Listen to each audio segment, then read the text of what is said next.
Hugging, polarized, fist raising anger, staring down, don't meet the eyes. Everyone's a stranger. Why be disconnected? Os agradezco por venir porque sé lo que es el mundo madre y el mundo padre y sé lo que es salir de las rutinas, ¿no? Y agradezco al CEU la oportunidad. Placer, he trabajado genial estos días con vosotros. Y nada, creo que ya estamos. Los que me conocéis sabéis que yo soy una cuentahistorias en realidad. Así que vamos a empezar con la primera. La primera historia de hoy empieza un poco lejos. Me gusta, ¿no? Siempre viajar lejos y soñar con estas historias. Vamos a empezar.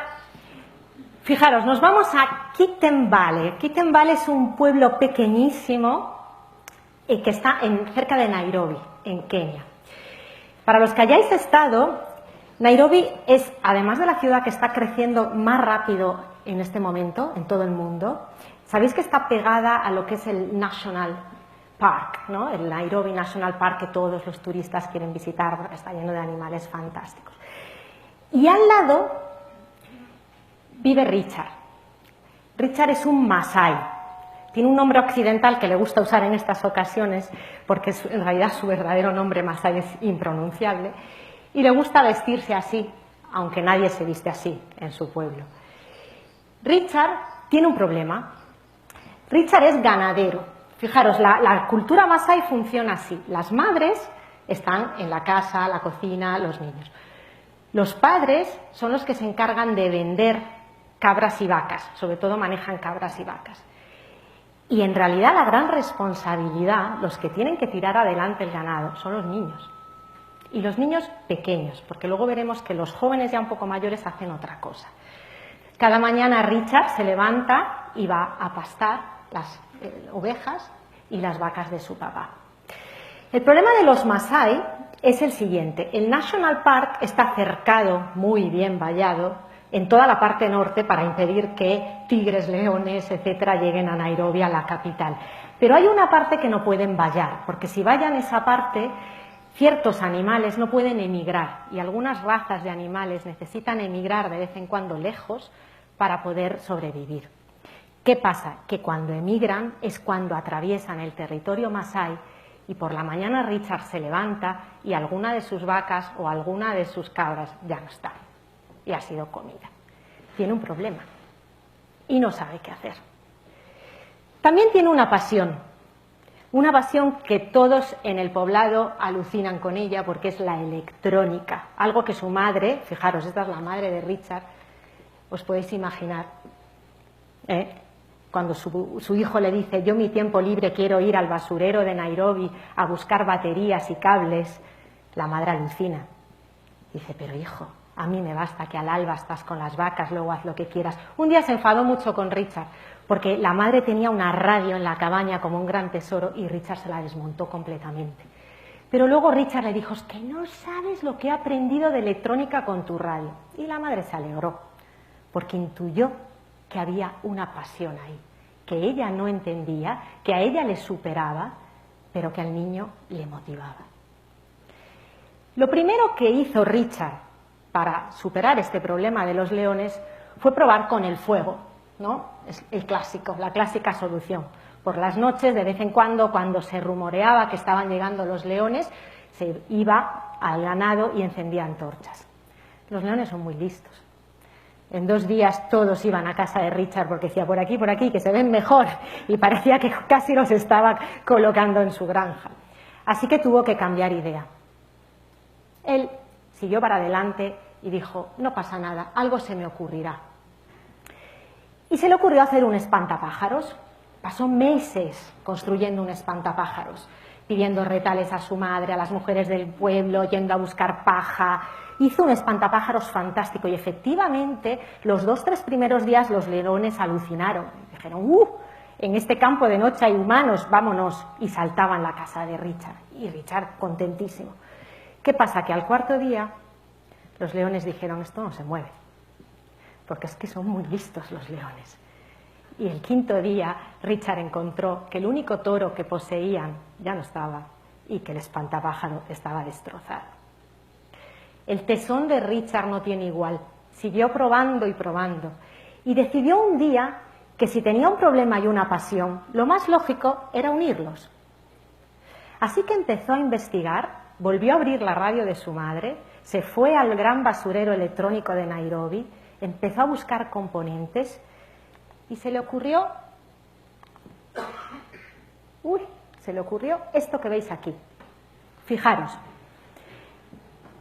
lo que Richard construyó solo, recordad, estamos hablando de un guerrero masái, es una batería solar que se carga en su cabaña, conectada con un interruptor que él desde su cama tranquilamente apaga y enciende por la noche, y un cable que llega hasta el vallado con un intermitente de una moto. Si hay algo en África, además de leones, son motos. Los que habéis estado en África podéis asegurarlo. La luz intermitente, poniéndola salteariamente, hacía que los leones no volvieran a entrar. La cosa funcionó.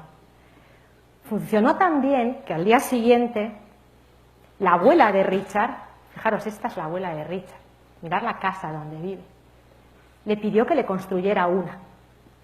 Y como la abuela es sabia y es mayor, todas las mujeres del poblado pretendieron tener el intermitente de moto en casa. En pocos meses había 75 interruptores. El sueño de Richard siempre había sido volar, siempre había sido entender cómo funcionaban aquellas cosas raras que él veía cada vez que salía a pastar con sus ovejas. Y lo ha conseguido porque ha ido a contar su historia a California y ha ganado una beca y hoy en día está estudiando uno de los mejores institutos del mundo. Es una historia preciosa esta. Es una historia que me gusta contar porque resume, desde mi punto de vista, las 4 habilidades claves que tenemos que fomentar en nuestros niños y que estamos totalmente abandonando. La primera cosa que me gustaría que reflexionarais sobre esta historia es que jamás os he hablado ni del padre ni de la madre.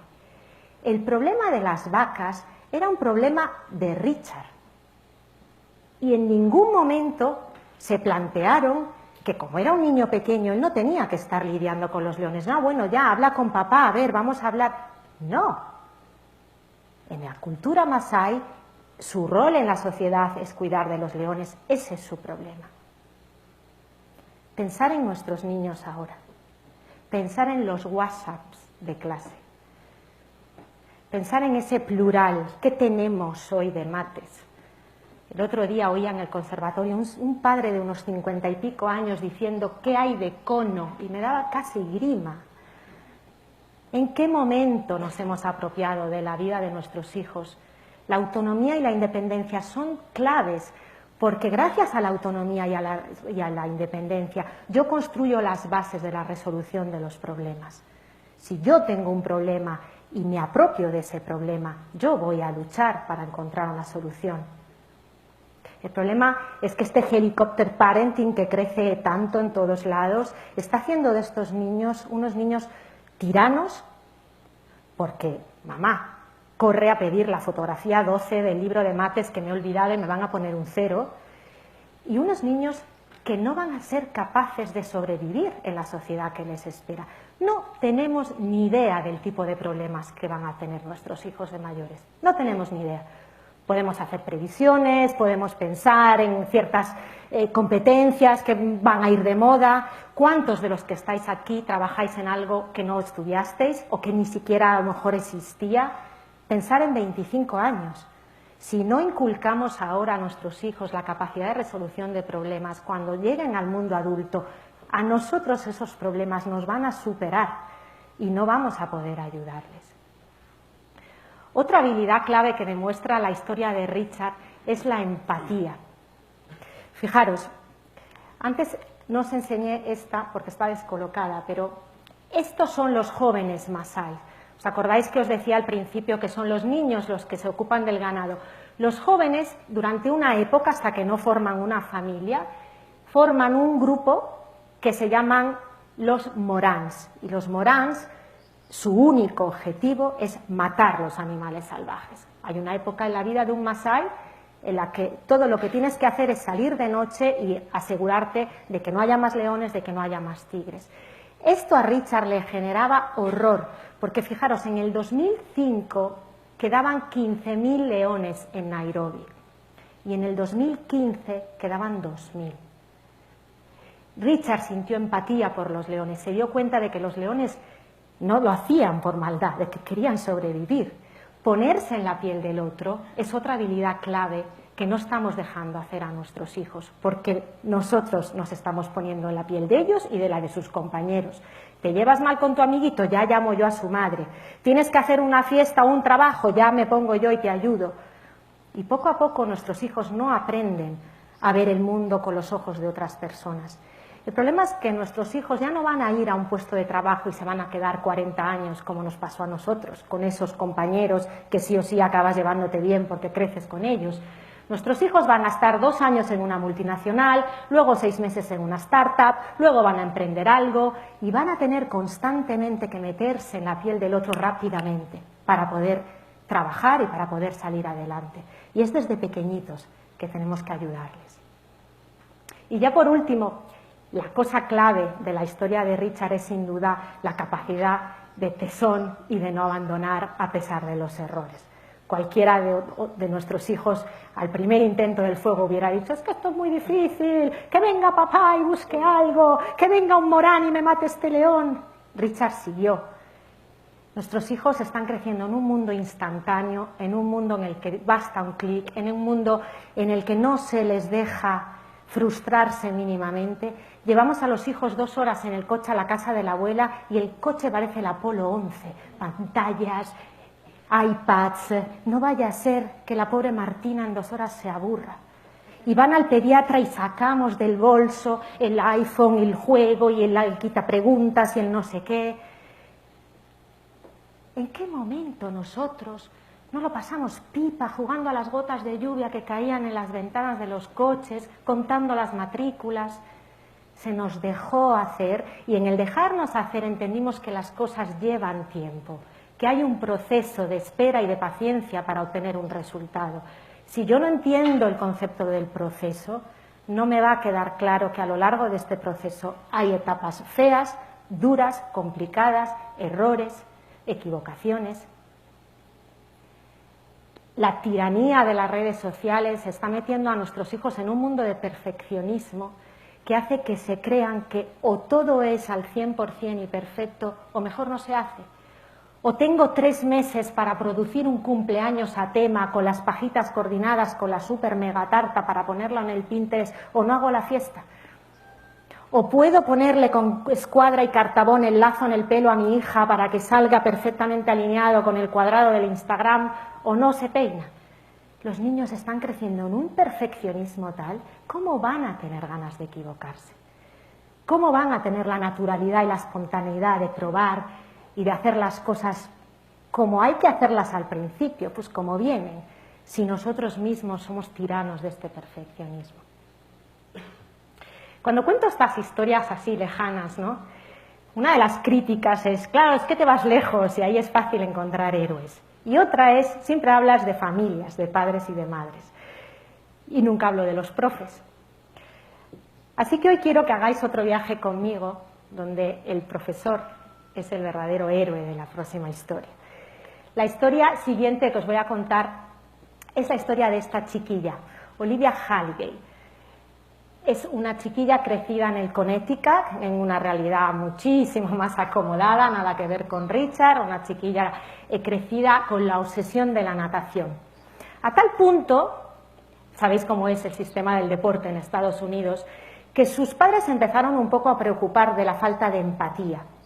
Olivia era una niña que efectivamente conocía el sentido del proceso, que sabía lo que era equivocarse porque perdía a veces competiciones, que tenía tesón, todas las habilidades que hemos visto las poseía.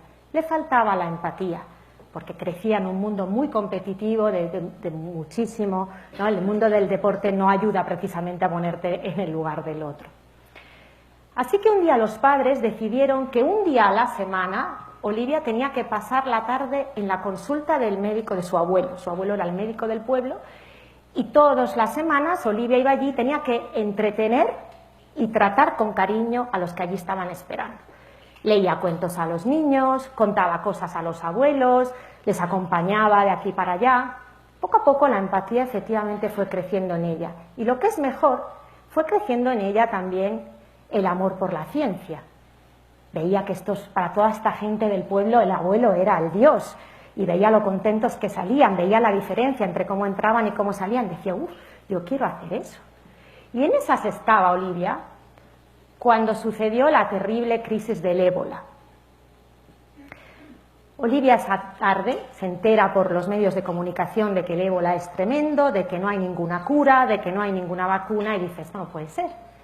Y al día siguiente va al profesor de ciencias y le dice, yo quiero inventar una vacuna para el ébola.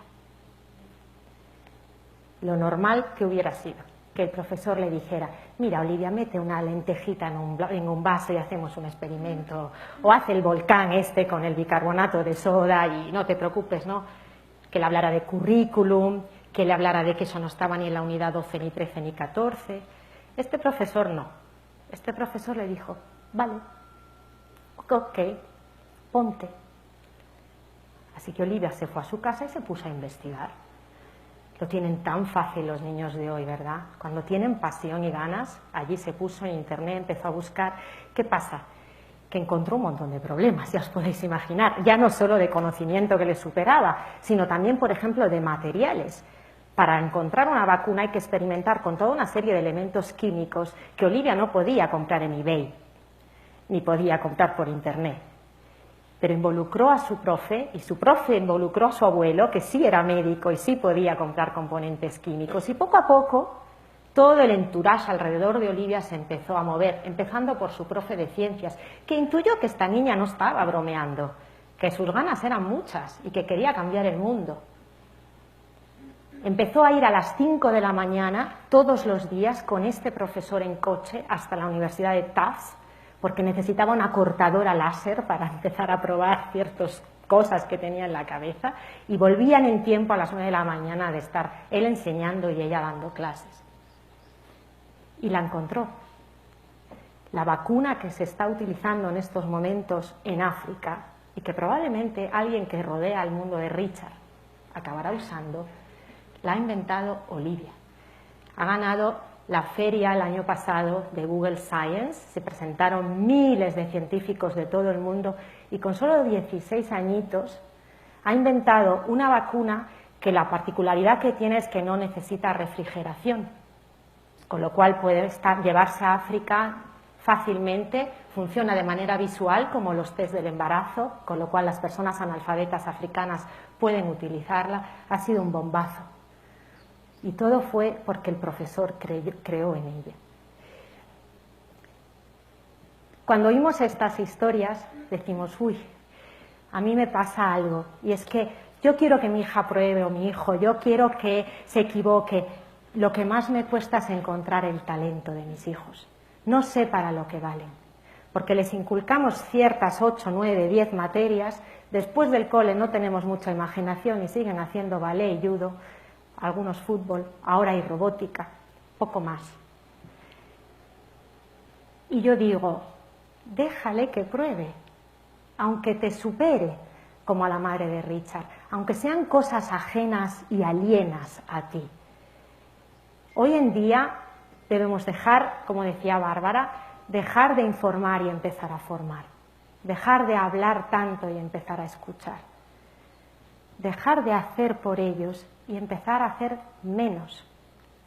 La última historia que os quiero contar es una historia aquí cerquita en Holanda, es la historia de Amina. Amina se aburría por las tardes, porque su hermano mayor iba al conservatorio a hacer violín y no tenían dinero para que estudiara ella también.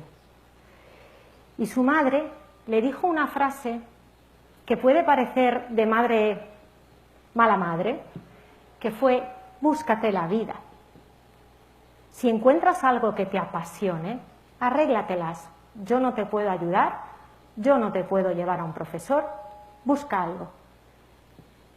Amina se puso a buscar y dio con algo que le apasionaba. Si algo que me gustaría que os llevarais a casa hoy es que todas estas habilidades de las que tanto se habla últimamente, la resolución de problemas, el pensamiento creativo, son solo ingredientes crudos y que para cocinarlos se necesita el fuego de la motivación intrínseca. Si seguimos creciendo a nuestros niños con las estrellitas, los premios, la pegatina, nuestros hijos van a esperar siempre una estrellita en la vida y van a acabar por no encontrar talentos, porque el verdadero talento es aquel que surge de dentro y con la gran pasión. Cuando hay todas estas cosas, cuando dejamos a nuestros hijos libres, es un momento muy potente y es un momento en el que suceden cosas como esta.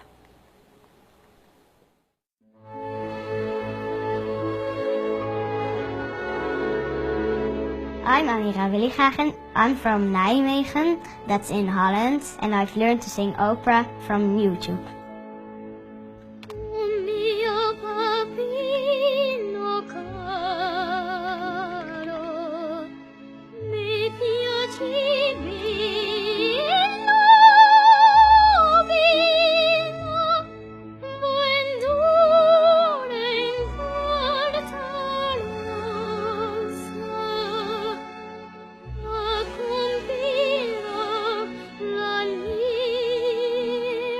My brother was playing violin, and I said to my mother, I also want to do something. And mother said, you have to practice yourself. So then I was looking on YouTube to Andrea Bocelli. He has a beautiful voice, and I really want to sing like him. And I was listening at the words and sing with the computer so that I can do the same with my mouth. I was doing this and this and this and this, and then I was practicing, and then I was singing a song, and my mother was like,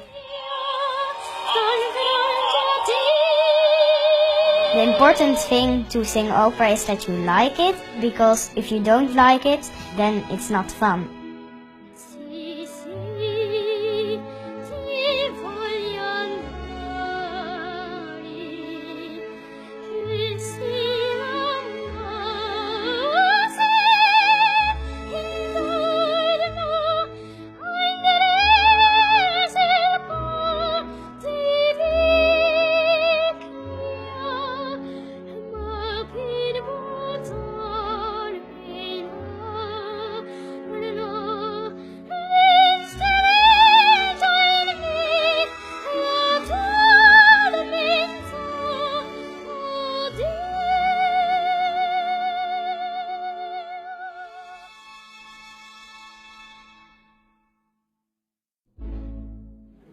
Muchas gracias.